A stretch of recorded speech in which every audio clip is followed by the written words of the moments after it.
Most beginner trading videos out there were made for people who already have a bigger account to work with. But if you only have, like, let's say $100, the strategies they teach don't really apply. And if you copy them, chances are you're gonna lose your money pretty fast. But don't worry, $100 still has plenty of value if you know what to do with it. Your options just look a little different than what most beginner trading videos actually teach you. So with that said, in this quick video, I'm gonna explain the 3 steps to start day trading with $100 so you can grow your account as fast as possible. By the way, just so we're clear, nothing in this video is financial advice. Always do your own research before putting your money into anything. Start in a simulator. With only $100 to work with, the best place to start is a simulator before any of your money actually goes on the line, because you can't afford to learn the basic mechanics of a trade by losing the only money you have. One bad trade where you size in too big or panic or sell at the wrong moment can take your account from $100 to $50, and getting back from there is much harder. So simulator lets you take real trades with real prices with fake money, so you can feel the pressure of a position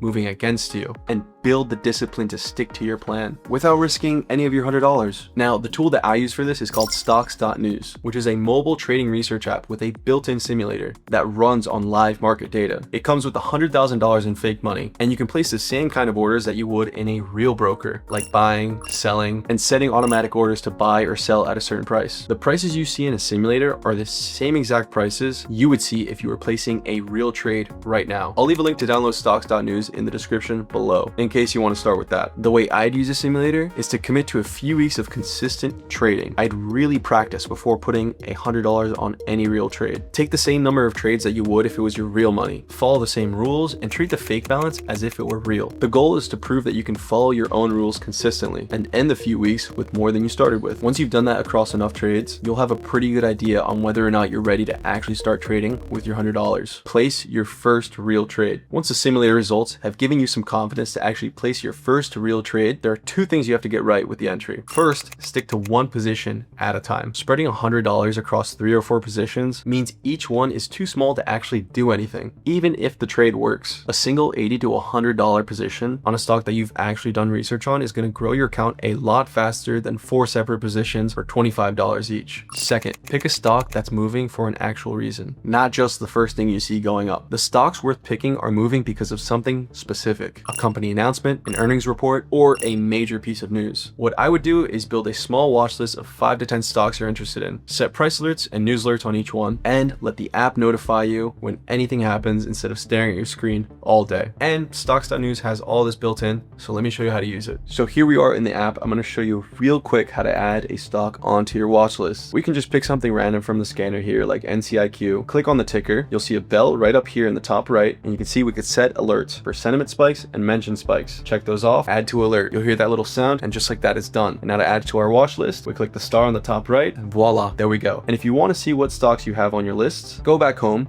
click on the 3 lines in the top left, scroll down, and you'll see my alerts. Here you can see all the stocks that you have set for alerts. You'll get notified of all of these if anything happens. And similarly, we go back here, scroll down, go to my watch list, same thing, all super easy and very convenient. Protect your downside. Now, even with a good entry, the trade can still take you out if you don't set your exit before you place the order. This means setting 2 prices up front. One for cutting your losses if the trade goes against you, and another for taking the gain if it goes in your favor. For a $100 account, if you cut your losses once a trade is down 10%, only really risking $10 on it, not the whole 100. So even after losing 5 trades in a row at that size, you'd still have $50 left. And do the same for the gain. Pick a price that you'd sell out and stick to it. Without these prices locked in before you enter, one bad trade can take 30-40% off your account, and now you're starting over with less money than you began with. Now, if you want to get started with this, I definitely highly recommend checking out Stocks.news, linked in the description. You can use the simulator, live scanner, and watchlist alerts when you upgrade to premium, but you can try it all out for 7 days for free using the trial to make sure you like it. So again, download Stocks.news for free using the first link in the description. And if you want to learn how to trade an earnings report as a beginner, definitely make sure to check out this video next. Till next time.